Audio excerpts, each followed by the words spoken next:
there is an infinite number of parallel realities with an infinite number of parallel dimensions.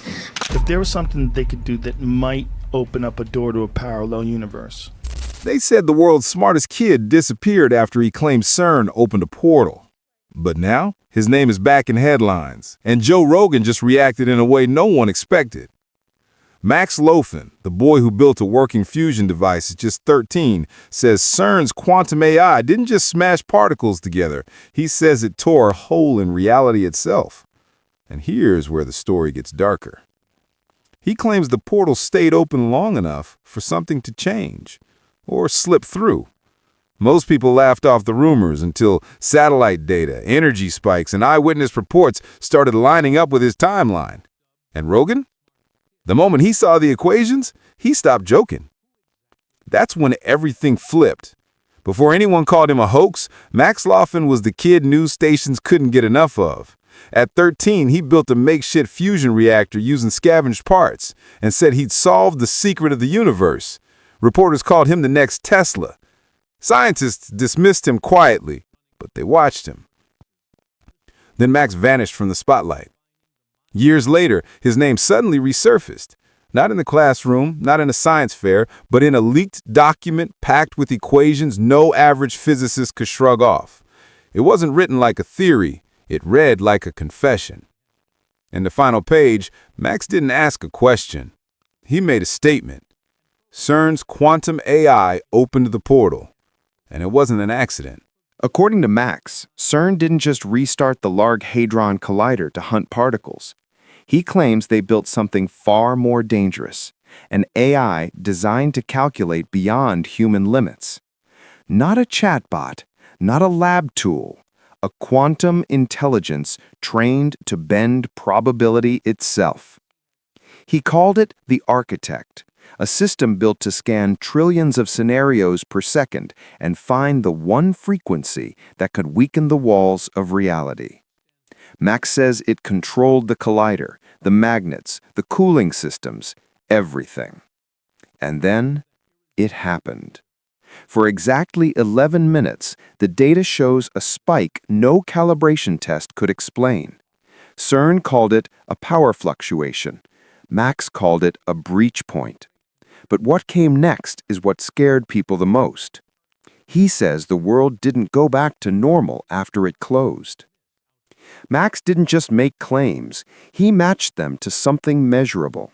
The same day he says the portal opened, European monitoring stations recorded sudden tremors beneath the Franco-Swiss border. Not earthquakes, not weather, something else. Cloud watchers posted photos of swirling ring patterns over Geneva that vanished an hour later. Power grids in 3 nearby towns flickered without warning. Radio operators caught bursts of static on dead frequencies, and one satellite recorded a surge of energy that looked like nothing in its archive.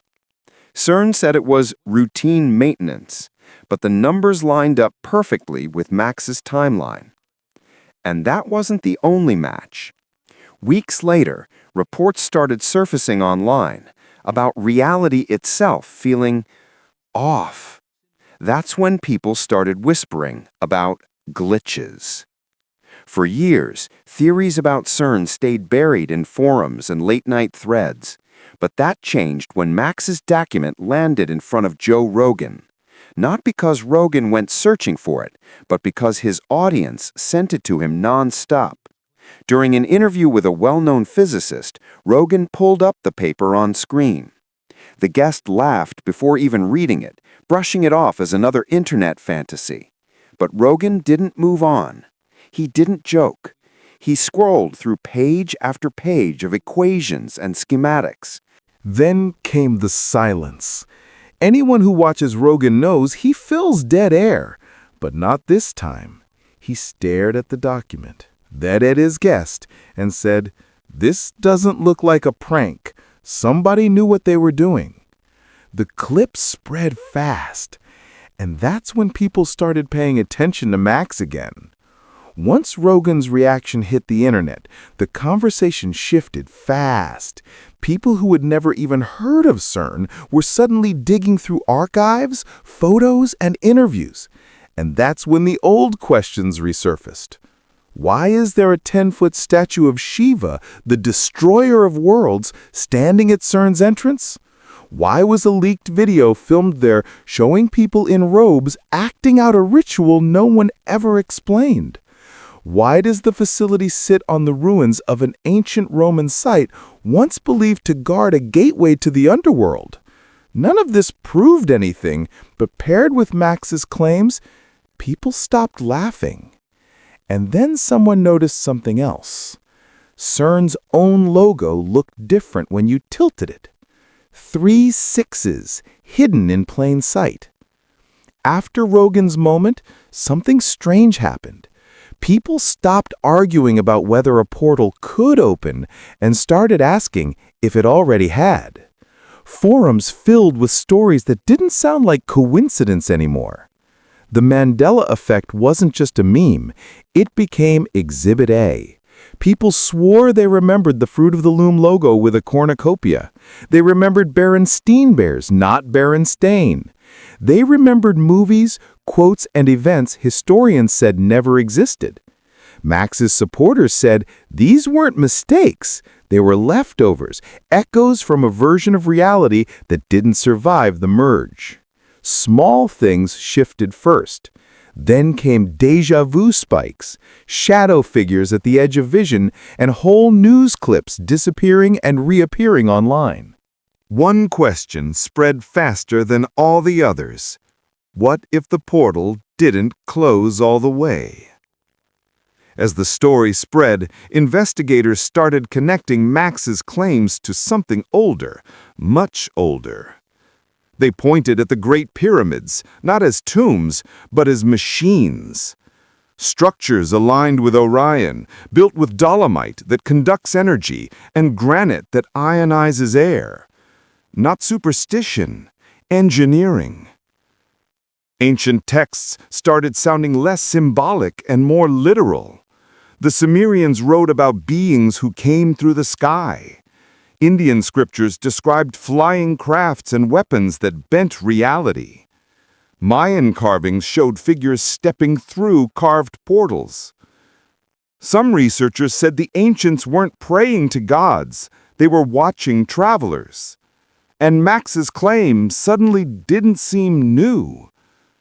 But this brought up a question no one wanted to ask out loud. If someone opened a portal thousands of years ago, what happened to them? Once Max's paper began spreading, people tried to contact him. No interviews, no live streams, no new posts. The same kid who once spoke openly to reporters vanished again, right after accusing CERN of tearing a hole in reality. Some say his family was approached. Others claim his work was flagged and removed from academic forums. A few insist the paper was never uploaded at all. It was leaked. The timing lined up with something else no one can explain. CERN quietly rescheduled an experiment. No press release, no cameras, no live stream. Max said the first opening lasted 11 minutes and that the second attempt wouldn't close on its own. But here's the part almost no one caught. He never said the next portal would open at CERN. People assumed the danger was underground in Switzerland. But Max hinted at something bigger. Something the quantum AI may have already done. If a machine found one weak spot in reality, what's stopping it from finding another? It doesn't need the collider anymore. It only needs the right frequency and enough power. Reports of unexplained sky flashes, missing seconds in security footage, and animals fleeing areas with no storms started spreading around the same time CERN went dark. Some think the test already happened again, somewhere nobody's watching. And if reality really did bend, even for a moment, how would we know? You wouldn't see a monster step through a glowing doorway. You'd notice something else. A name you don't remember, changing.